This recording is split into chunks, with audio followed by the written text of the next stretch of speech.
1939 жыл Сауд Арабиясы, Эр-Рияд қаласы.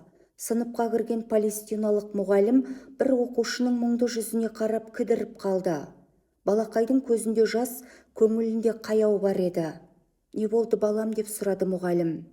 «Ертең бүкіл сынып қаланың тарихи жерлерін аралауға шығады екен. Бірақ оған 1 риал төлеу керек. Әке-шешемнің оған шамасы жоқ», деді бала еңсесі түсіп. Кедейліктің қыспағы баланың арманына тұсау болғанын сезген ұстаз сол сәтте керемет бір айла ойлап тапты.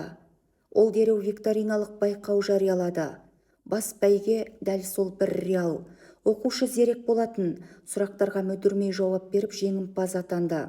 1 риалды қанжығасына байлап, үйіне бақыттан бас айналып жүгіріп кетті. Бірақ тағдыр қатал еді. Бала оқуын жалғастыра алмады.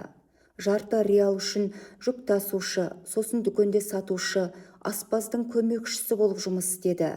Осылайша тиыннан тиын құрап 400 риал жинап, қажыларға ақша айырбастайтын шағын орын ашты. Бұл бала кім еді дейсіз бе? Бұл бүгінде әлемдегі ең ірі ислам банкі, Әл-Рашқи империясының негізін қалаушы миллиардер Сүлеймен Әл-Рашқи болатын. Арада ондаған жылдар өтті. Сүлеймен Әл-Рашқи әлемге танымал бай болса да, бала күніндегі сол 1 риал сыйлаған қуанышты ұмытпады. Ол қартайған ұстазын іздеп тапты. Ұстазы жұмыссыз, мүшкіл халде еді. «Қадірлі ұстазым, сізде менің бір аманатым бар еді. Соны қайтаруға келдім», деді ол. Қария таңырқап, «Менің ешкімде алашағым жоқ еді ғой», деді. «Баяғыда бір баланы викторинада жеңдіріп, 1 риал бергеніңіз есіңізде ме? Сол бала менмін». Сүлеймен Әл-Рашқи ұстазын сәнді көлігіне отырғызып, зәулім сарайдың алдына алып келді.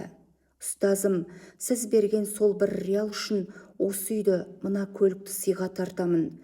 Өміріңіздің соңына дейін жалақыңызды төлеп, ұлыңызды өз банкіме жұмысқа аламын». Қарияның көзіне жас толды. «Балам, бұл тым көп қой». «Жоқ, ұстазым, маған сол кезде сыйлаған 1 риалдың қуанышын бүгінгі 10 сарайда өтей алмайды».